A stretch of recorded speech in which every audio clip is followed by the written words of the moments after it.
So episode 4 of Rinsomer Multimedia. Uh, we had live team tonight at St. Cecilia. I'm dressed up accordingly. We're talking about the Eucharist and how it can be like food for us.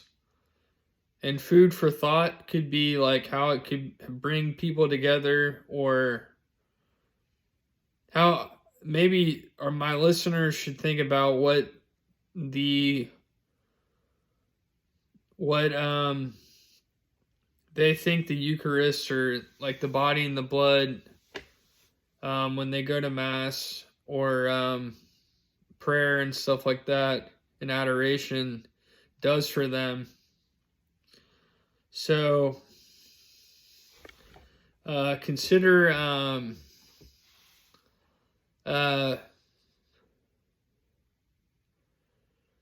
doing some food for thought on that, because I think the Eucharist is like food. And I think it's like a calorie. It's like, a calorie is like a scientific thing that they came up with.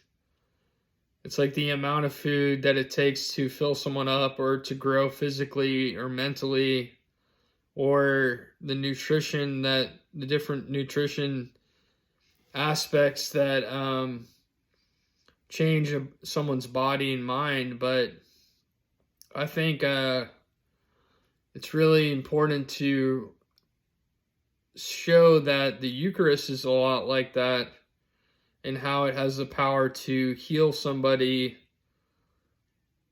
a lot like me, who was kind of lost in a lot of cases. Didn't know who I was or what I needed, or I still don't really know what I need, but I assume it's coming around the corner. And I think I need a steady lifestyle, and I lost something in my life. And it's evident that I need that back. I went somewhere, far away from where I'm from. And I didn't lose sight of who I am, but it's evident that I lost some people along the way, either physically, either in terms of distance, or in terms of from this dimension. So that's kind of like how the realities of life and the reality of war in general. And I think people that speak lightly about what people do as service members, just don't understand what's really going on, or what's the consequences of certain people going to war. Some people go to war their whole lives, and they give up, a rich lifestyle and a lot of fame and glory and stuff, and that's just the truth of the matter. But I think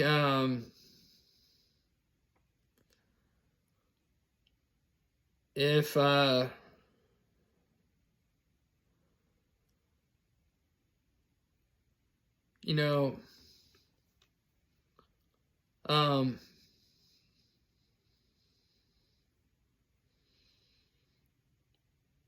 people ask me, why am I poll watching? Am I working the polls this year?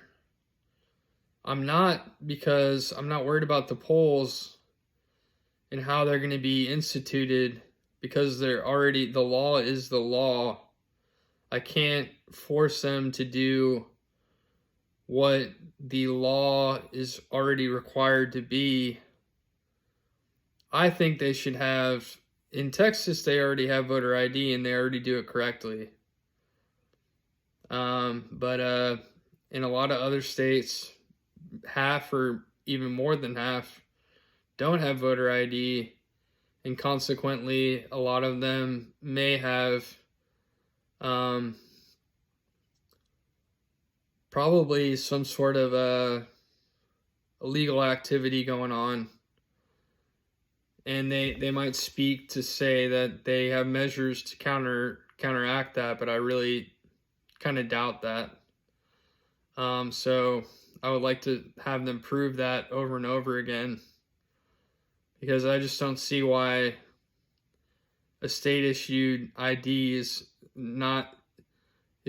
such a big deal. You know, why can't we all have that to vote in our elections in every state to have the right outcome? Because we might have people, you know, voting in person for dead people or other people's identity that are completely illegal, or family members that can't vote, or strangers that can't vote for that person, but they do. So I'm sure it does happen, and I can't do anything to prevent that. We have to do something as a country to look into that and show that, clean up our election cycle, clean up our election system. Term limits, of course, because a guy like me never will get in Congress until, they institute term limits. And there's a lot of people that have the ability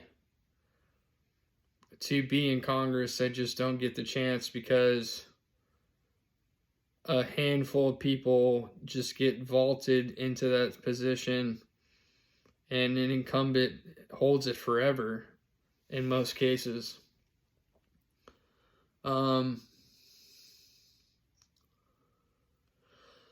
So I got this tie in England, though I don't remember being in England. I'm sure I've been, but not sure what I did there, or how I got the tie, or who gave me the tie, or whatever. But cool tie. It's kind of, for the people that are listening, like a flannel kind of tie, fabric, certain kind of fabric. I like to dress up for church. I like the idea. I used to wear like a polo and pants and tennis shoes, and it just doesn't suit me well. Not for my lifestyle. But I think a lot of things have changed. I've fixed my smile. I've kind of improved on my strength training. My legs feel better. I'm growing in my hair a little bit. I shave every now and then. It's a pretty good cycle of circumstances. So engineering wise, this podcast was, I got a desktop computer that could only be a Mac, and I got a 4K TV that had an HDMI output to use desktop as a screen for the 4K TV. And the Mac is a Catalina, but it does enough stuff to where it's like a really good purchase, because it was only like $200. And doesn't have all the bells and whistles, but it does this stuff. And that's the important stuff, is kind of the new age stuff that I'm trying to do, is this podcast and some other stuff. So I have yet to got people on this show, and I don't know how I'm going to do that with the video, but certainly I think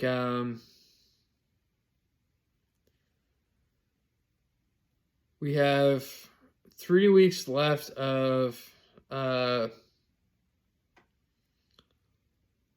Live Teen, and what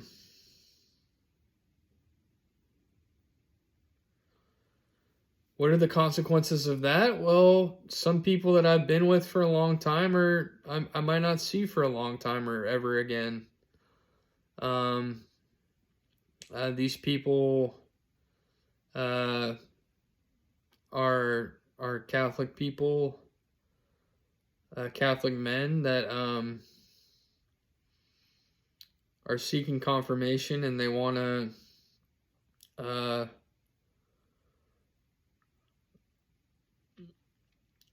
go into college or whatever field they go into. And I think it's really important that people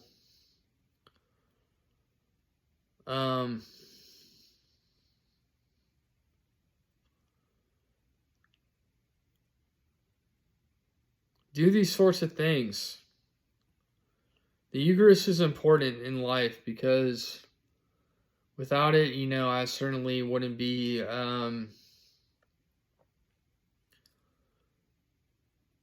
I don't know exactly what I'm doing all the time, but I know that I'm doing the right thing at the time. I know that I'm not kissing the wrong girl, because I'm not kissing any girl. And I know that I may have lost something down the road. I think I went literally insane.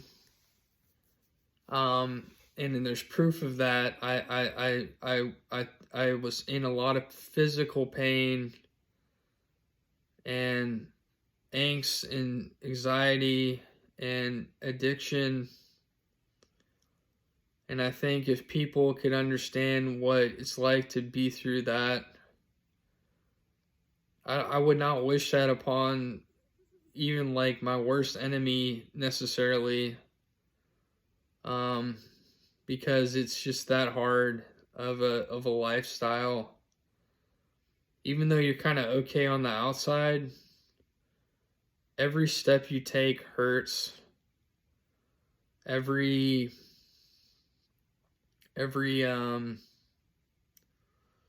night you go to sleep by yourself, you feel like, what's the purpose? Because you're by yourself and you're living with your parents. So at 36, I don't believe someone with as many accolades as I have should be in this position, but certainly there must be something going on, like in the news, that's driving this situation and the separation I'm having from the woman that probably was with me before. But it's important to note that not everything is concrete, because there may be no woman, there may be no problem, because I feel good now. And I think there's always a golden bucket, a bucket of gold at the end of the rainbow, so to speak. So whenever I find what I'm looking for, I will grab onto it really tight, and because I don't want to lose anything again. There's a lot of things I've lost. I've gained a lot of weight. I've lost a lot of weight. I've put on weight again.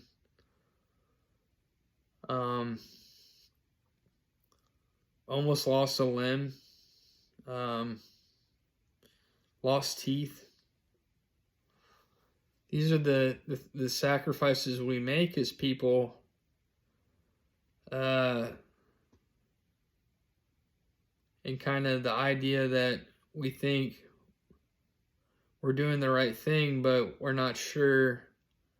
I mean, there's something going wrong, right? But we're not sure what exactly it is when we're in the middle of it. And we need to do some talk therapy or some talking with somebody to put the finger on it and then say, okay, we need to do this, this, and this as a plan to get you righted as a ship, as a person, ship person, same thing. So it's really important.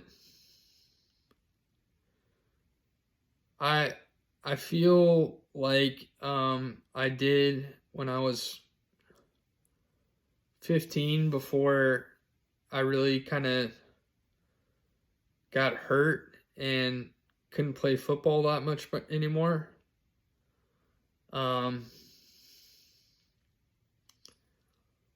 It's important to note that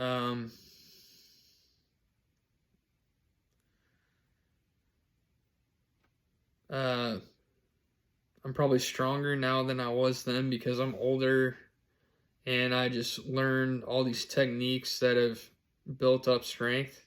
And I think that's the important part of trying to learn strength training and all these things. I've been in many gyms in many places all around the world. So I kind of, and now I just do a set of exercises here at my home. And I still have yet to start my rowing challenge, but I think tomorrow is the day when I start. I had to clean the filter today and get the pool kind of started up. But I saw that my nephew, my cousin, sort of like a nephew, basically, but he's a cousin. Ben, my godson, got to eat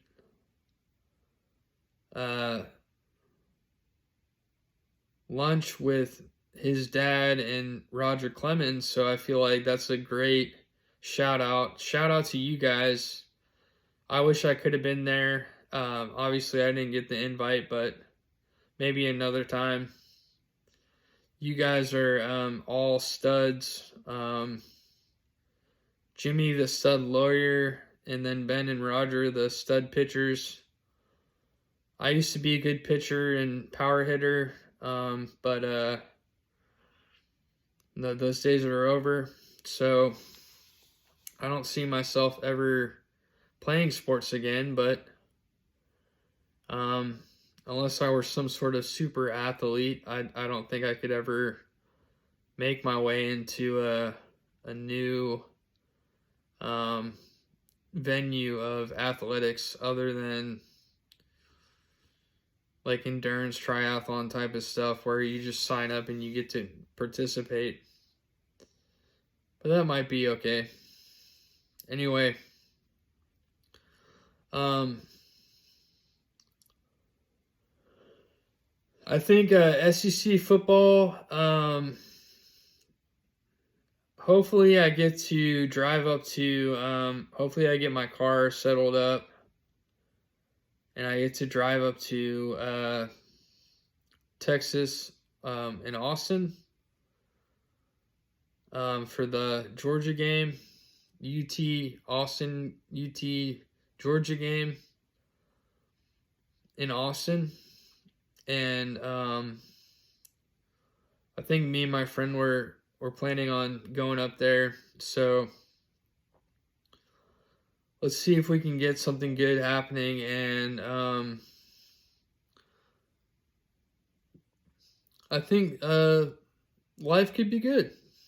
You know, we never know exactly what we're gonna get as long as you stay healthy, you don't have to jump to conclusions all the time. You should accept the blessings that you get. You shouldn't overreach. Sometimes I do that, but I feel so mind boggled that I was in a hotel room with somebody else in 2018, and lo and behold, I wake up by myself, and now I'm waiting for whoever or whatever that was, if there was something. Maybe it was nobody. Maybe it was a ghost. I don't know. Consequences of going out on a trip by yourself. But it was to Athens, Georgia, which is my college town, so I don't feel like it's a really bad thing to do. But yeah, gotta keep going, keep moving on.